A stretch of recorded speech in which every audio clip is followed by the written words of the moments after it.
बिस्मिल्लाहिर्रहमानिर्रहीम। तो नेक्स्ट देखते हैं हमारे पास थ्योरम नंबर जो 2 है हमारा, उसका नेक्स्ट पार्ट जो है उसमें देखिए अब हमने क्या शो करवाना था कि हमारे पास ये जो एंगल बन रहा है ना सी पे वो 90 डिग्री का, ठीक है। उसके लिए सबसे पहले तो हमने बताया, क्योंकि मैंने आपको बताया पीछे कि सबसे पहले तो हमने ये इक्वल बता दी कि ये ट्रायंगल आपस में बिल्कुल दोनों इक्वल हैं, इनकी जो तमाम चीज़ें sides each and everything angles equal हैं। तो इसका मतलब हम कह सकते हैं कि जो एंगल हमारे पास बन रहा है कहाँ पर, एंगल ए सी पी और बी सी पी, मतलब एंगल कहाँ पे बन रहा है, मतलब ए सी पी और एंगल बी सी पी ये दोनों इक्वल हैं। और कैसे, क्योंकि हम ऑलरेडी कांगुरेंट ट्रायंगल इसको इन दोनों ट्रायंगल्स को कांगुरेंट शो कर चुके हैं। अब आप इसके एंगल इक्वल ले सकते हैं, तो ये हमने एंगल इक्वल ले लिए। रीज़न साथ में बताइए, corresponding angle of congruent triangle, जो कि हम पीछे ऑलरेडी शो कर चुके हैं।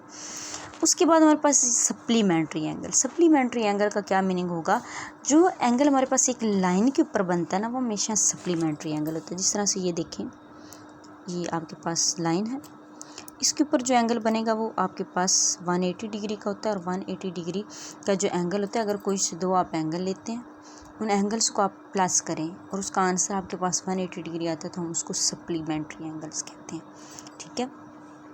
तो क्योंकि ये जो एंगल है, यही एंगल ऊपर वाला जो भी हमने कहा एंगल ए सी पी और बी सी पी, ये 180 डिग्री का एंगल है, क्योंकि ये एक लाइन के ऊपर बन रहा है। देखिए अगर आप यहाँ पे फोकस करें तो ये लाइन के ऊपर एंगल बन रहा है इस तरह से, तो ये 180 डिग्री का एंगल होगा, ठीक है। कौन कौन सा एंगल, ए सी पी और B C P. Supplementary angle का मैंने क्या बताया कि दो एंगल्स, ठीक है।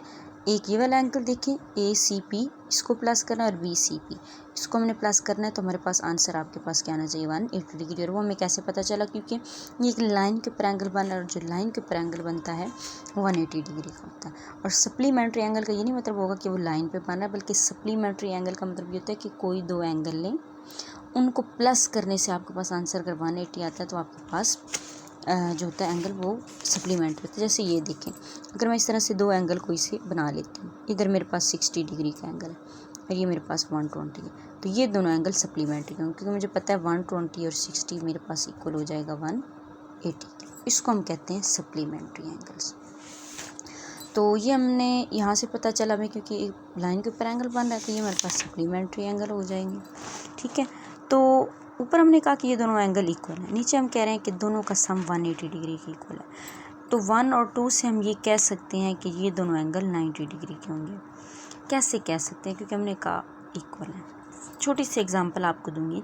अगर मैं आपको कहती हूँ कि मेरे पास 10 टॉफ़ीज़ हैं और मैंने 2 बच्चों में इक्वल डिवाइड किया, तो आपके फ़ौरन आपके माइंड में आएगा कि एक को भी 5 दी होंगी, दूसरे को भी 5 दी होंगी। तो देखिए ना 180 का एंगल है, हमने दोनों में बराबर तकसीम किया, तो सीधी सी बात है फिर ए सी पी भी 90 ही होगा और बी सी पी भी 90 ही होगा, ठीक है। और ऑलरेडी हमने देखा कि अभी हम इधर ऊपर प्रूफ कर चुके हैं कि angle A C P 90 degree है। तो जहाँ पे 90 डिग्री का एंगल बनता है वो हमारे पास वो चीज़ परपेंडिकुलर होती है, उसको हम कह सकते हैं परपेंडिकुलर। मतलब जो पी सी है वो परपेंडिकुलर है ए बी पर, क्योंकि इसके ऊपर एंगल कितना बन रहा है 90 डिग्री का। और सी और सी बी भी हमने इक्वल शो ऑलरेडी कंस्ट्रक्शन में हम कर चुके थे। एंगल भी 90 डिग्री का बन रहा है, दो बराबर हिस्से भी हो रहे हैं, तो ये राइट प्रूफ हो गया, ये बाई सेक्टर प्रूफ हो गया। बाई का मतलब दो, सेक्टर का मतलब दो हिस्से।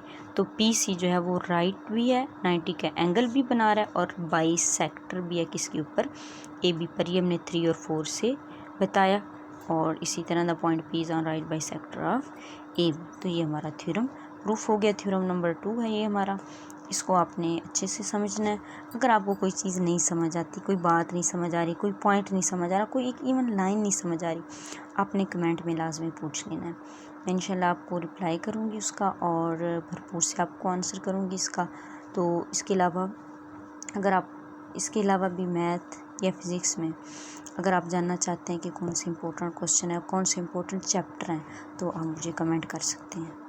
अस्सलाम वालेकुम रहमतुल्लाहि व बरकातुहू।